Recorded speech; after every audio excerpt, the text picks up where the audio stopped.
नमस्कार दोस्तों, मैं अंकुर उपाध्याय स्वागत करता हूं आप सभी का एक बार फिर से अपनी नई वीडियो में। दोस्तों एक बार फिर चौतरफा बाइंग फिगर आया है एफआईआईज की तरफ से, डीआईआईज की तरफ से, हर तरफ से। निफ्टी डे हाई पे बंद हुआ है, वीकेंड से पहले स्ट्रेंथ शो कर रहा था। गिफ्ट निफ्टी 25,440 पे ट्रेड कर रहा है, हालांकि 40 पॉइंट ही हरे निशान में है।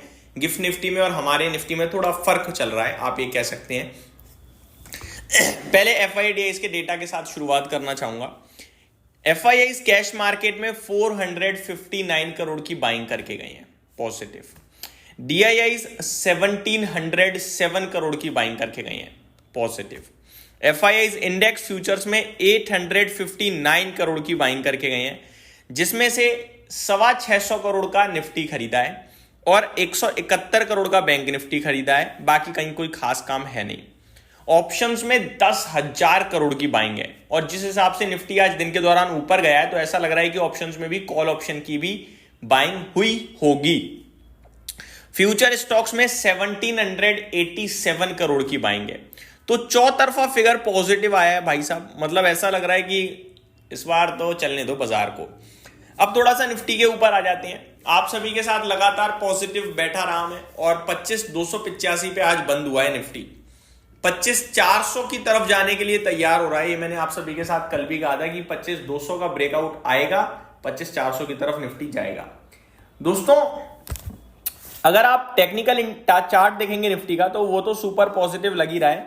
मैं आपको बताना चाहूंगा वीकली कैंडल पे निफ्टी कोशिश कर रहा है कि जो 19 सितंबर को 25,448 के हाई लगे थे वो ब्रेक करके आपके लिए निफ्टी तैयार है 25,670 जाने के लिए। ये अब मेरे फ्रेश लेवल्स निकल रहे हैं। इससे पहले एक आध डिप आ जाए तो आ जाए, अदरवाइज निफ्टी तैयार हो रहा है 25,650 टू 600 के लिए। 25,600 650 के लिए तैयार हो रहा है निफ्टी। यानी यहां से भी अगर कोई ये सोच रहा है अब तो बहुत बढ़ गया, अब तो गिरेगा, तो आप गलती कर रहे हो। जी हां, अब निफ्टी तो चल रहा है लेकिन इन्वेस्टर्स का पैसा नहीं बन रहा, ये सबसे बड़ी चिंता है। तो आपके साथ इसीलिए 24,600 पे कहा था निफ्टी का ईटीएफ लेना है। लिया था तो खुश हो गए, नहीं लिया था तो कोई बात नहीं। स्टॉक्स की बात करते हैं। दोस्तों स्टॉक्स पे अगर ध्यान देना है तो सरकारी बैंक, मेटल्स पे ध्यान दो, ठीक है। उसके अलावा कहीं ध्यान देना है तो रियल एस्टेट की तरफ से Q2 के अपडेट बड़े दमदार आ रहे हैं। उसके अलावा कहीं ध्यान देना है तो अब मेरे को लगता है ये जो शेयर बाजार से रिलेटेड कंपनीज है ना, इनके लिए भी धीरे धीरे चीजें कहीं ना कहीं पॉजिटिव हो रही हैं। क्योंकि आज ही सेबी ने ना कुछ 40 नॉर्म्स को इजी किया है बिजनेस करने के लिए। मैं आपको बताऊं, SEBI rationalizes a penalty framework for stockbroker, removes 40 violations, reclassifies 105 as financial disincentives। अब इसके बारे में डिटेल में तो मैं आप सभी के साथ कल ही बात करूंगा, लेकिन इतना जरूर है कि ये पॉजिटिव ही है। और वैसे भी जितनी दिक्कतें परेशानी है वो सब आपके लिए दिख ही रही हैं, इंपैक्ट आ ही रहा है। लेकिन नेगेटिव चीजें ऑलरेडी प्राइज्ड इन है। कल 5 पैसा कैपिटल ने खराब नतीजे पेश करे, आज कोई खास गिरावट नहीं आई, गिरा लेकिन कोई खास नहीं।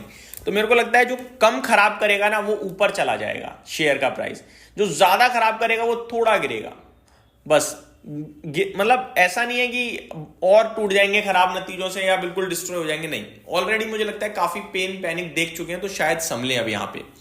आगे बात करते हैं तो गिफ्ट निफ्टी जैसा कि मैंने आपको बताया 25,440 खड़ा है, 40 पॉइंट ऊपर है। ग्लोबल मार्केट्स की तरफ बढ़ते हैं आगे। तो डाउ में आपके लिए 170 पॉइंट्स की तेजी है, flat to positivity. Nasdaq index में 1/3% की तेजी है। S&P 500 1/3% ऊपर है। रसल 2000 भी 1/3% ऊपर देखने को मिल रहा है। दोस्तों प्रेसिडेंट ट्रंप ने जो कैंडिडेट हैं फेड चेयरमैनशिप के लिए, उनके नाम और छोटे कर दिए, अब केवल 5 नाम रह गए हैं, तो आने वाले समय में यही रहेंगे। The list of candidates for Federal Reserve chair is down to 5 from 11 after a series of interview with Treasury Secretary Scott Bessent, according to sources. The remaining list of candidates includes Fed Vice Chairman for Supervision Michael Bowman, Fed Governor Christopher Waller, along with Kevin Hassett, the Director of the National Economic Council. Former Fed Governor Kevin Warsh and BlackRock Fixed Income CIO Rick Ryder also made the cut. तो ये आपके लिए कुछ नाम रह गए हैं अभी। पहले जो 11 थे वो और लिस्ट छोटी हो गई है, 5 की लिस्ट रह गई है, यानी इनमें से ही कोई बनने वाला है, आप ये कह सकते हैं। आगे बात करें दोस्तों भारतीय बाजार को लेकर, तो कल डीमार्ट जैसी बड़ी कंपनी के नतीजे आएंगे। जैसे आएंगे मैं आप सभी के साथ डिस्कस करूंगा। आज भी कुछ स्टॉक्स के नंबर्स आए हैं। नंबर्स एलेकॉन इंजीनियरिंग्स के तो आ चुके, खराब नंबर्स थे। 5 पैसा कैपिटल गिर गया एट द एंड, 5% नीचे बंद हुआ है। मॉर्निंग में 1% ही नीचे देखा था मैंने, इसीलिए मैंने कोई खास गिरावट नहीं हुई है, लेकिन एट द एंड इसने हिम्मत तोड़ दी और 5% नीचे बंद हुआ है। 88 लाख शेयर्स ट्रेड हुए हैं। एवरेज वॉल्यूम 30,000 40,000 शेयर्स का है। 88 लाख शेयर ट्रेड हुए हैं। कुछ बड़ा पका है इस स्टॉक में दोस्तों आज, मतलब ये बहुत ही डिफरेंट लग रहा है मुझे, बहुत ज्यादा। आज 393 का इसने हाई लगाया है, 397 का, 328 का लो लगाया है। बहुत बड़ा मूव आया है, कुछ हुआ है इस स्टॉक में, कल डिटेल में डिस्कस करूंगा इसे मैं। तो ये ओवरऑल चीजें थी। 5 पैसा कैपिटल ने कुछ किया है आज, गड़बड़ किया है भाई साहब, बहुत बड़े वॉल्यूम्स हैं, मतलब इक्विटी का सौदा हुआ है ऐसा लग रहा है। तो ये मेरी तरफ से आपके लिए डिटेल्स थी। बाकी बाजार में मुझे लगता है तेजी की तरफ ही प्ले करना चाहिए। यहीं समाप्त करते हैं इस वीडियो को। Thank you so much for watching this video. Good night guys.